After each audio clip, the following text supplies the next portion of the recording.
Hello అండి. First time కనుక మన ఛానల్ చూసినట్టయితే ప్లీజ్ సబ్స్క్రైబ్ చేసుకోండి. కాకి ముక్కికి దొండపండ పార్టీలో వారిద్దరిని చూశాక నా మనసు ఎంతగా ఈర్ష్యపడిందో. నా పరిస్థితి అదే కదా అనుకున్నాను.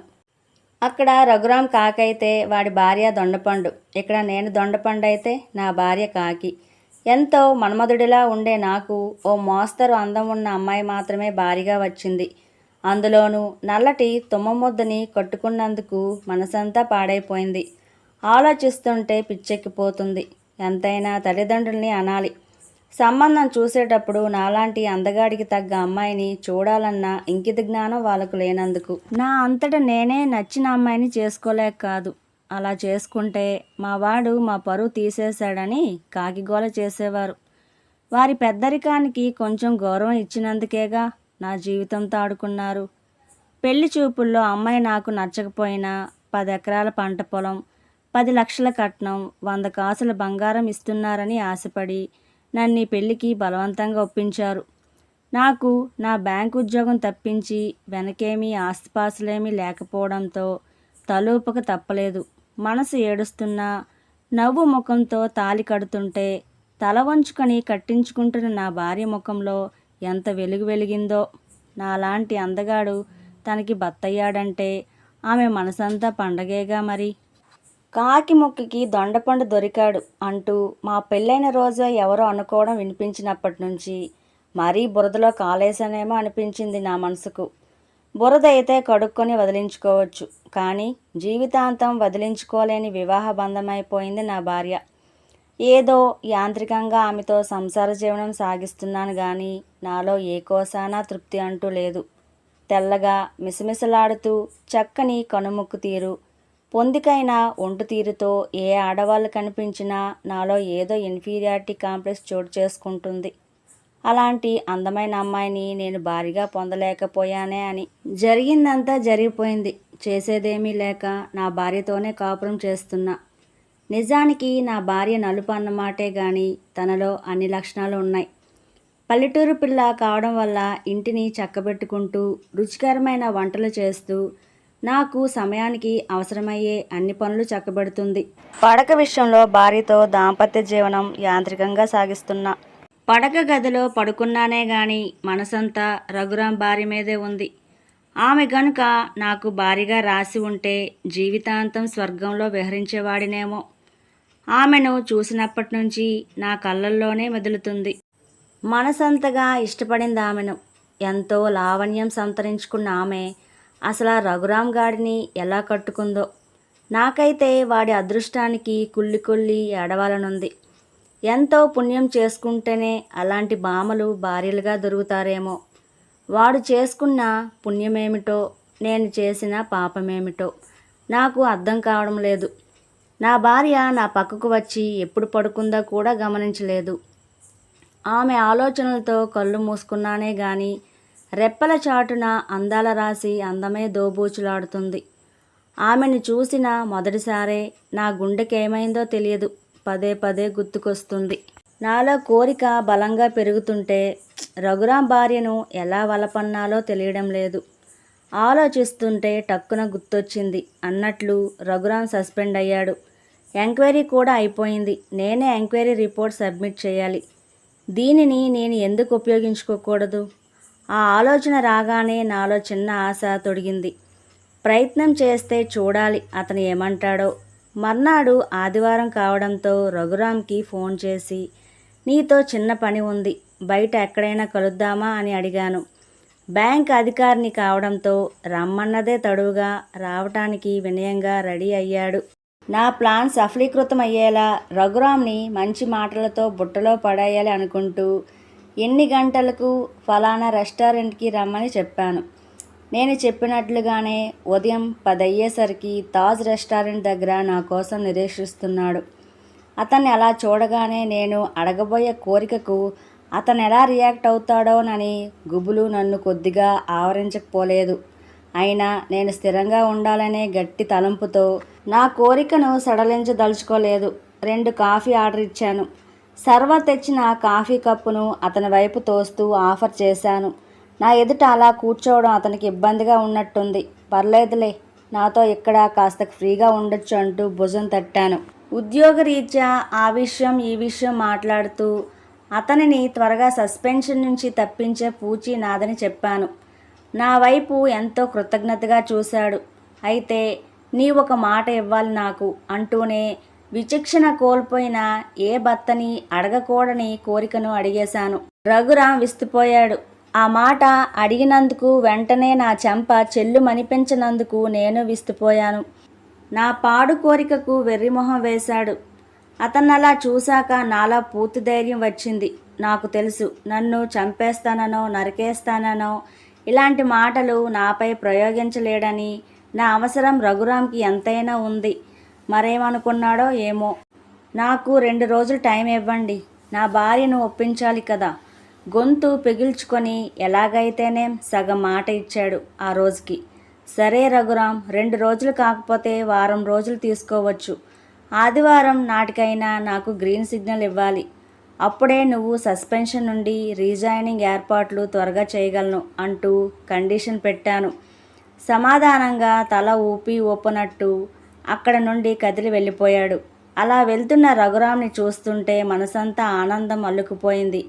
ఎందుకో ఎన్నాళ్ళకైనా నా వాంఛ నెరవేరబోతుందనే గట్టి నమ్మకం కుదిరింది. నేను ఆశించినట్లే ఆదివారం రేపనగా రఘురాం గ్రీన్ సిగ్నల్ ఇచ్చేశాడు. నాలో ఏదో తెలియని ఆనందం.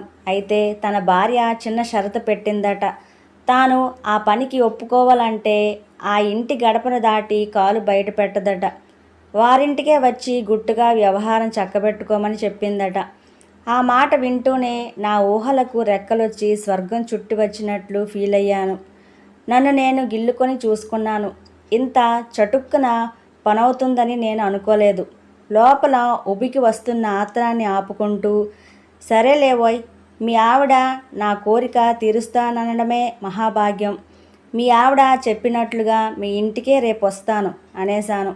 ఆమె నా సొంతం కావటానికి ఆ భార్యాభర్తల మధ్య ఏం పడ్డారో నాకు అనవసరం అనిపించింది. ఆ రోజు రాత్రంతా నాకు నిద్ర పడితే ఒట్టు. ఆ అందాల రాశి అపురూప సౌందర్యవతిని అనుభవించబోతున్నానన్న నిజాన్ని జీర్ణించుకోలేకపోతున్నాను. తనివి తీరా ఆమె అందాన్ని ఆస్వాదించాలి. ఒక్క రేయితో జీవితాంతం మర్చిపోలేని తీయటి మధురానుభూతుల్ని మిగిల్చుకోవాలి. నాకున్న రెక్కల చిట్టా విప్పాలి. మళ్ళీ ఇలాంటి అవకాశం వస్తుందో లేదో. వచ్చిన అవకాశం నన్నెంతో రసానుభూతుల్ని కలిగిస్తుంటే తన్మయత్వంతో ఆమెనే తలుచుకుంటూ మంచంపై పొర్లాను. మర్నాడు సాయంత్రం శుభ్రంగా స్నానం చేసి ఇస్త్రీ చేసిన లాల్చీ పైజామా వేసుకొని పెర్ఫ్యూమ్ జల్లుకొని ఎంతో హుషారుగా బయటకు బయలుదేరుతుంటే నా వైపు అదోలో చూసిందే గాని ఎక్కడికండి అని అడగలేక నోరు మూసుకుంది నా భార్య. సరాసరి రఘురాం ఇంటికి వెళ్ళి తలుపు కొట్టాను. తలుపు తీస్తూ, రండి సార్, మీకోసమే ఎదురు చూస్తున్నా అంటూ లోనికి ఆహ్వానించాడు. నాకు మాటిచ్చినందుకేమో అతనిలో ఎలాంటి అభ్యంతరము కనిపించడమే లేదు. నాకు పరాయి మగాడి భార్య కోసం వచ్చినందుకు ఒక్క క్షణం నాకే సిగ్గనిపించింది. తటపటాయిస్తూ కూర్చున్నాను. ఇప్పుడే వస్తానంటూ లోపలికి వెళ్ళి భార్యను వెంట పెట్టుకుని వచ్చాడు. నన్ను చూపిస్తూ ఆయన మా మేనేజర్ దివాకర్ గారు అంటూ పరిచయం చేశాడు భార్యకు. అలాగే ఆమెను కూడా నాకు పరిచయం చేస్తూ నా భార్య రాశి అన్నాడు. నమస్కారం అండి అంటూ 2 చేతులు జోడించిన రాశిని చూసేసరికి ఆ చేతిని అందుకుంటూ అమాంతం ఒడిలోకి లాక్కోవాలనిపించింది. ఎదురుగా ఆమె భర్త ఉండటంతో నిగ్రహించుకొని అప్రయత్నంగా నేను చేతులు జోడించాను. ఆ అందాల రాశి వయసు సొగసే కాదు, మాట కూడా అమృతంలా ఉంది నా చెవులకి. రఘురాం తన భార్యకి ఏదో సైగ చేసి, సార్ నేను బయటకు వెళ్తాను, ఈలోపు మీరొచ్చిన పని కానిచ్చుకోండి అంటూ హడావిడిగా బయటకు వెళ్ళిపోయాడు. రాశి నా వైపు చూసి నవ్వింది. నన్ను మరింత రెచ్చగొట్టేలా ఒక్క నిమిషం అంటూ లోనికెళ్ళింది. ఆ మరు నిమిషమే పళ్ళు, స్వీట్లు, జ్యూసు ప్లేట్లో పెట్టి తీసుకొచ్చి తీసుకోండి అని చెప్పి నా ఎదురుగా కూర్చుంది. మీరు తీసుకోండి అని గ్లాస్ నందిస్తూ తాకనట్లు ఆమె చేతులను తాకాను. ఆ కొద్ది స్పర్శకే నాలో నరాలు జివ్వుమన్నాయి. ప్రతి మాటకు నవ్వుతూ కిలకిలమంటుంటే బుగ్గన పడుతున్న సొట్టని చూస్తూ ఉంటే నేను ఆగలేకపోయాను. ఆమెకు దగ్గరగా జరిగి ఆమె తొడపై చేయి వేశాను.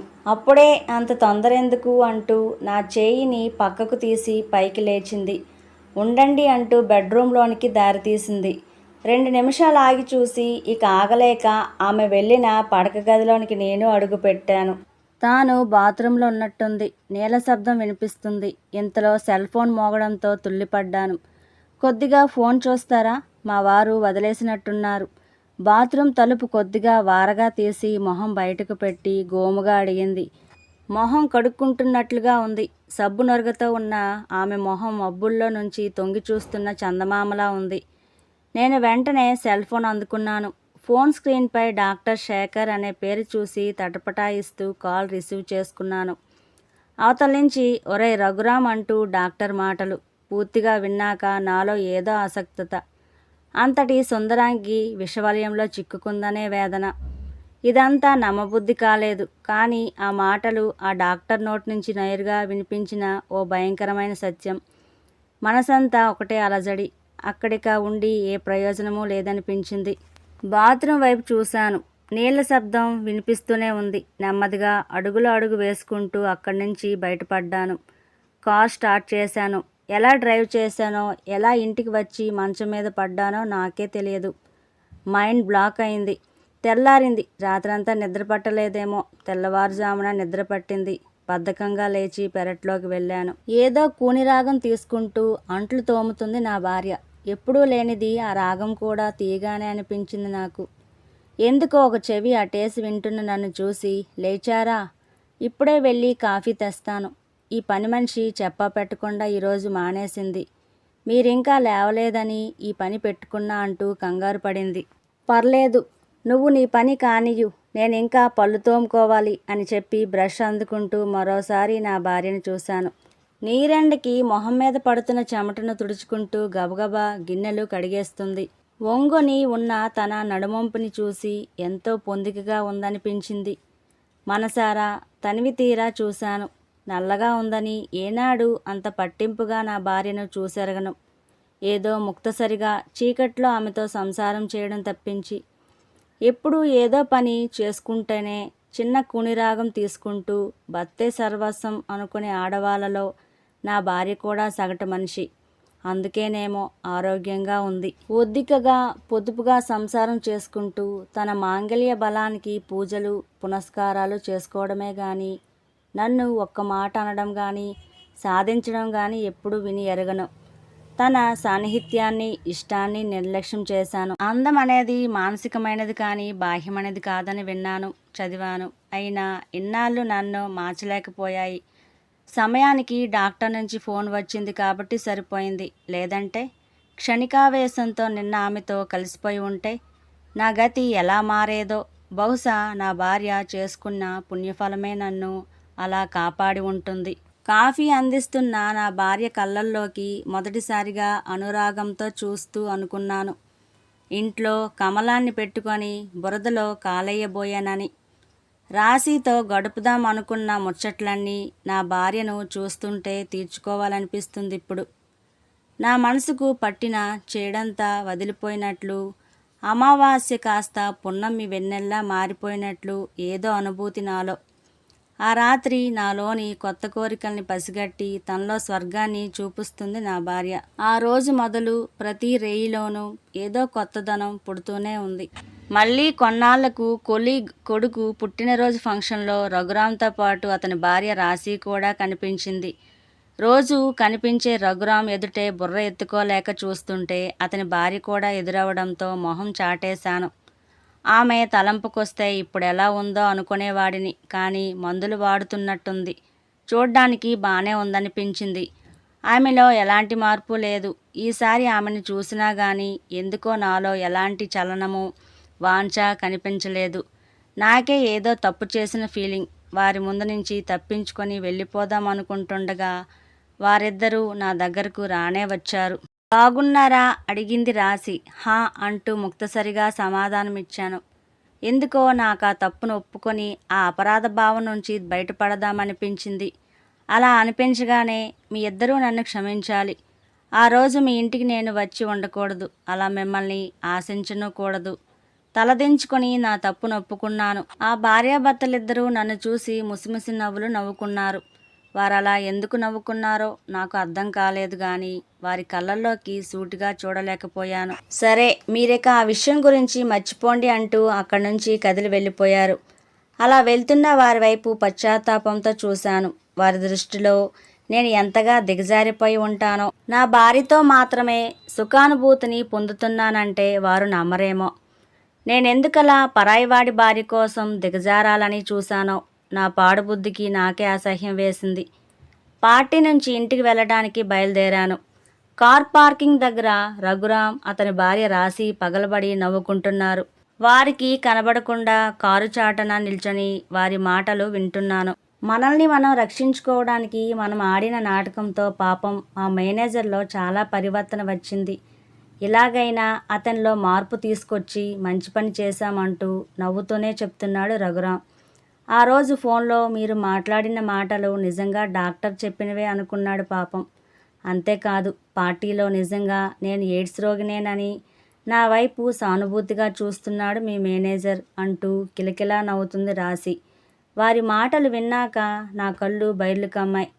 ఆ రోజు జరిగింది గుర్తుకొచ్చింది. ఆ రోజు అప్పుడు ఏం జరిగిందంటే, రాశి ఆ రోజు బాత్రూంలో నుంచి మొహం కడుక్కుంటూ నాకు ఫోన్ లిఫ్ట్ చేయమని చెప్పినప్పుడు వాళ్ళ తీరులో ఏదో కుట్ర ఉందనుకోలేదు.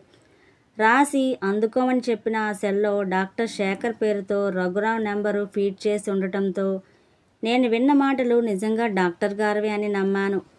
ఒరేయ్ రఘురాం, నేను శేఖర్నిరా. నా అనుమానమే నిజమైంది. నీ భార్యకు ఈ మధ్య ఒంట్లో నలతగా ఉంటుందంటూ నా హాస్పిటల్కి వచ్చావు కదా. ఆమెకు అన్ని రక్త పరీక్షలు చేయించాను. రిపోర్ట్స్లో హెచ్ఐవి పాజిటివ్ వచ్చింది. నువ్వేం కంగారు పడకు. మంచి మందులు ఉన్నాయి, ఇప్పిద్దాం. ఆమె కోలుకొని బయటపడేలా చేస్తాను. నువ్వేం దిగులు చెందకు అంటూ చెప్పిన మాటలు డాక్టర్వి కాదన్నమాట. రఘురాం అలా మాట్లాడాడన్నమాట. ఈ పరాభవం చాలు జీవితాంతం ములులా హృదయాన్ని గుచ్చుతూనే ఉండటానికి. నాలో ఉన్న కామత్వం వల్లే సభ్యతను మరచి పరాయివాడి భార్య పొందు కోరాను. ఈరోజు నేను చేసిన పనికి నన్ను నేను క్షమించుకోలేకపోతున్నాను. కారుని విసురుగా డ్రైవ్ చేయసాగాను. ఆలోచిస్తున్న కొద్దీ ఆ పరిస్థితుల్లో కాముకుడైన నా నుంచి వాళ్ళని వాళ్ళు కాపాడుకోవడానికి మంచి ఉపాయంతో బయటపడి మంచి పని చేశారు. లేదంటే ఆ కుటుంబానికే కాకుండా నా భార్యకు కూడా ద్రోహం చేసేవాడిని. ఈ కారణంగా నైనా నా భార్యకు దగ్గరవడం కూడా జరిగినందుకు అన్ని విధాలా నా కథ సుఖాంతమైంది అనిపించింది.